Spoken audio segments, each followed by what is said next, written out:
As I was driving home the other night, a lot of things just kind of began to hit me. And I'll be honest with you, since the day that we decided in this little meeting, hey, this sounds like a great idea, and I partially was kind of convinced that this was going to flop, it's been a great experience. And it's become a great joy in my life. And I've gotten to know some of you out there, and it's just been pretty awe-inspiring to see the opportunity to interact with people and help them by sharing our story. And I will tell you that this year has been one of the longest years since 13 some odd years ago when it all came out. No, there hasn't been other affairs. No, there's not relapse and all that stuff. It's just been a long year. Samantha has had numerous health issues, from insomnia to hurting her back to a variety of other things.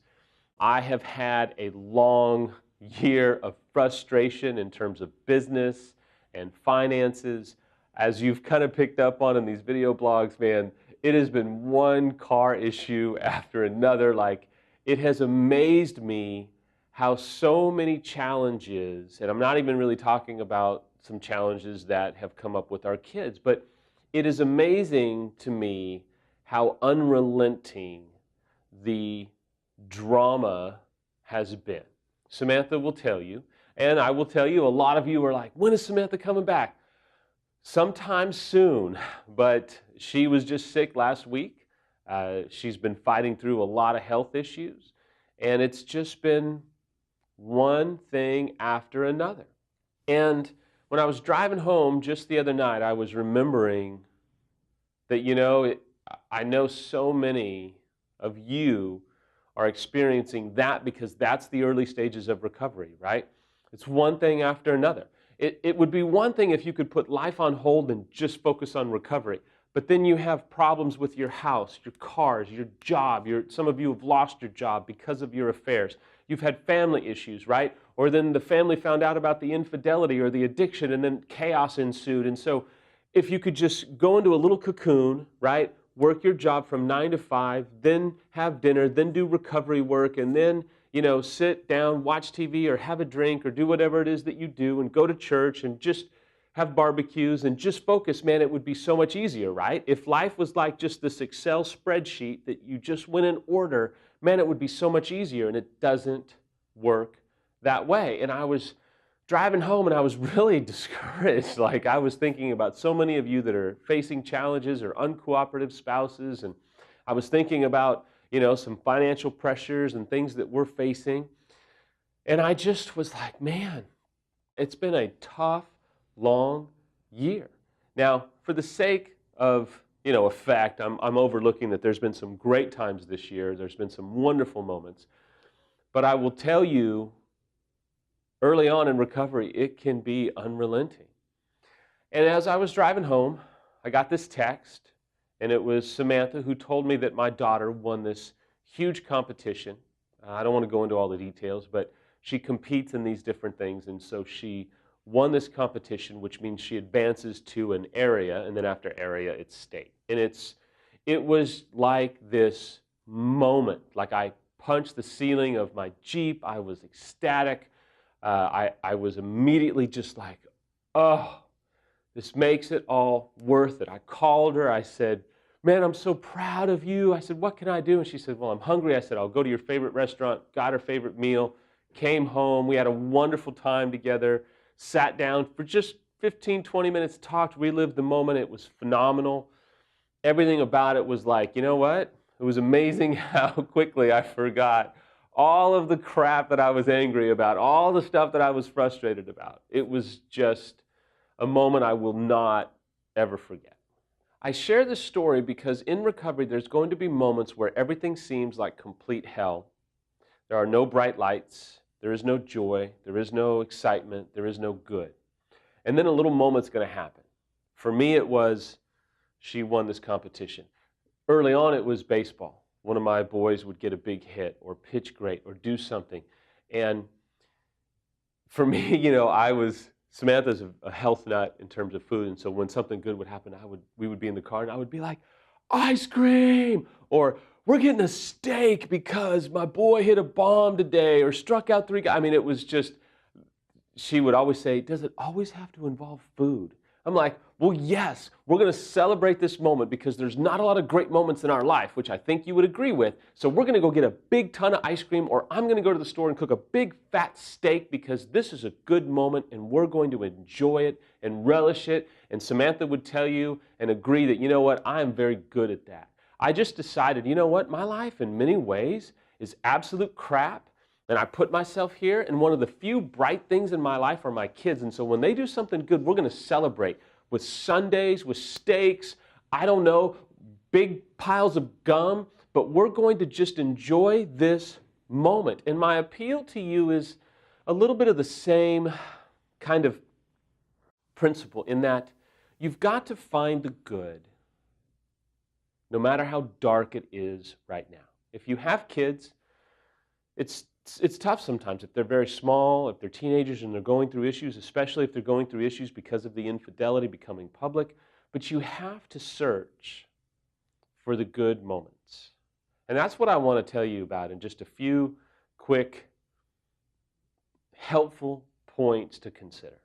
What I really found helpful, and I learned this from my mentor early on, is that, number one, when you are in the dark days, especially early on, you've got to search for the good, and when the good comes, you got to celebrate it. When I was in real estate full-time early on, when I was able to finally sell a house, we ate really well. It was a big meal, it was something, but there was just this elation of, man, there's something good. I'll never forget, there were some times I came home and I was very fortunate to have a big check, and I would give it to Samantha. And it was early on. There were some dark times, and Samantha sometimes would say, okay. And in my heart, I was like, but I was very quick to understand the perspective of, let's keep all this in order. Money doesn't fix what I've done. But yet, there would be a celebratory dinner or something that we would do to embrace it. And so it brings about perspective when you're surrounded by darkness to be able to go, wait a minute, there are some good things. There is good. There is still beauty in our lives. It's tough. It's hard to find. It's not as common. We've been taken out of the matrix that, we were on autopilot and everything was great. No, life is crap in many ways right now. So when good comes, we've got to relish it purposefully. We've got to be intentional about it. We've got to celebrate it to keep our spirits up, because if you don't, you're going to be overcome by the malaise and the despondency and the hopelessness that continues to attack you every single day. The second reason that I would encourage you to take this approach is because for us, when we started to gain momentum, it was like even more things went wrong.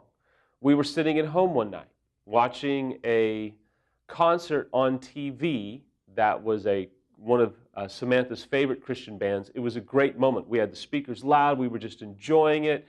It was so just peaceful. Even the kids were hanging out.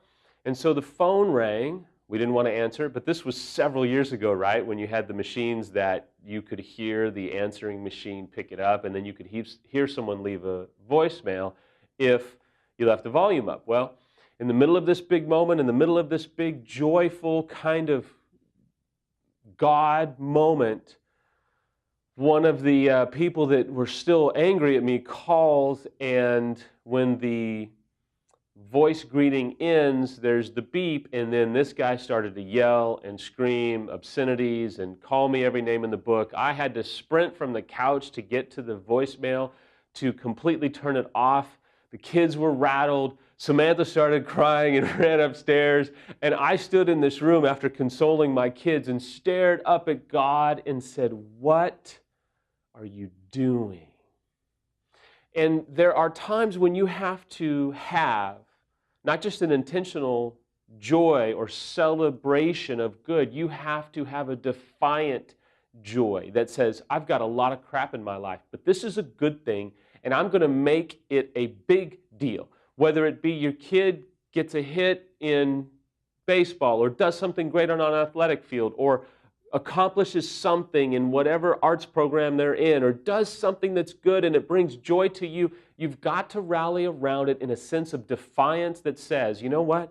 I am going to enjoy this moment. It may just last tonight. It may just last an hour. This may last for days or weeks, but I'm going to take this moment and I'm going to use it as fuel and power to my own health and well-being, because there's still beauty in the world, there's still joy to be had, and my life is not over. Even though it sucks right now, there's still going to be some pockets of beauty in my life, and I'm going to intentionally, with a sense of defiance to oppression and hopelessness, enjoy this little moment in my life right now. Looking back, some of the pictures that I have this one great picture of when my oldest son got the game-winning hit. And now, I know some of you are like, Samuel, like my sons or daughters don't do this, or we don't have kids. I'm just giving you examples that worked for us, okay? Give you another example. We fostered a dog one time, and it was just a great dog. It was awesome. We took all these pictures. We dressed him up in costumes. We did all this weird, kooky stuff that I never said that we would ever do for dogs, but you know what? It was a stress relief. It was joy. It was just celebrating something that wasn't unfaithful or betrayed, that wasn't crying, that wasn't traumatized, that wasn't ruined or lost. It just was something that we did. It was intentionality. I will tell you, those that heal the quickest and most efficiently, those that heal the strongest, are those that become a student of recovery. Even though you don't want to be, you have to be if you want to heal quickly and effectively. You're going to have to make a decision to celebrate the joy. It'll change your life. It will absolutely change the way you see things. When you take something good, like maybe a job promotion, or you close a deal, or so many other things that are more applicable to your life. So forgive me for maybe not using examples that relate to every one of you, but when you have this moment happen, don't just look at it and go, yeah, that's great. No. This little moment that seems like so little can be so much. It can change your recovery. It can change your perspective. It can be so much to you that you will never forget. I have so many memories of moments that took the pressure off, that gave me some joy.